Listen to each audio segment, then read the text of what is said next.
Para el bruxismo es muy importante frecuentar al odontólogo. El odontólogo es quien diagnostica si hay o no hay bruxismo y esto no se hace en una primera cita, a veces amerita 2 o 3 citas para poder evaluar este caso. Lo más frecuente o el paciente que presenta bruxismo es por ansiedad, por estrés, cansancio, agotamiento físico.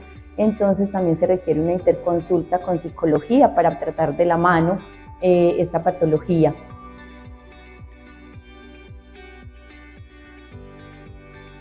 En odontología se trata con plaquitas de bruxismo que son diseñadas, son programadas, son plaquitas neuromio-relajantes que se programan en el laboratorio y son específicas de cada paciente. Es muy importante frecuentar al odontólogo cada año y llevar la placa de bruxismo para que el odontólogo pueda revisar si la placa aún está adaptada, si es funcional o si amerita ya el cambio.